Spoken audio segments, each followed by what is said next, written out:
આજે ખાસ કરીને વિધાનસભાની અંદર કાળા જાદુ અને બ્લેક મેજિક અને અંધશ્રદ્ધા સામે જે કાયદો અમલમાં મુકાય એના માટે પસાર થયું છે, તો અમે એને આવકારીએ છીએ અને સરકારને અભિનંદન આપીએ છીએ. અમારી 33 વર્ષથી માંગ હતી કે અંધશ્રદ્ધા સામે કાયદો બને, જે આજે પરિપૂર્ણ થતાં અમે ખૂબ રાજીપો અનુભવીએ છીએ. અને લોકો છે હવે આ જે ભુવા બાપા પાદરીઓ મૌલવીઓ કે મુંજાવરો જે લોકોને શારીરિક માનસિક આર્થિક છેતરપિંડી કરતા હતા એ બંધ થશે. એના પર કાયદાની લગામ આવશે. ભ્રામક જાહેરાતો આપતા હતા એની પર લગામ આવશે. કોઈને સર્પ કઈડો હોય તો એનું ઝેર ઉતારવા નથી, એ પણ આમાં કાયદામાં લઈ લીધું, એ પણ અંકુશમાં આવશે. એટલે આ કાયદા પસાર થવાથી સર્વાંગી રીતે લોકોનો ફાયદો થશે.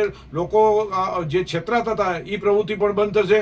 અમે આવકારીએ છીએ એટલા માટે કે નવાંગતુક વિચારો જે 21મી સદીમાં આપણું પ્રયાણ છે એમાં સરકારે પહેલ કરી છે. માનવીને અંધશ્રદ્ધાથી બરબાદી અને પાયમાલી મેળવી છે. આ બધી હકીકત જોતા કાયદો પસાર કરતા લોકો સુખાકારીતાનો અનુભવ કરશે અને લોકો પુરુષાર્થ અને વાસ્તવવાદી બનશે અને માનવતાવાદી બનશે એવો અમને વિશ્વાસ છે. એટલે આ કાયદો અમલમાં આવવાથી, પાસ થવાથી અને જલ્દીમાં જલ્દી અમલીકરણ થાય, લોકો સુધી પહોંચે એ પણ અમારી નેમ છે.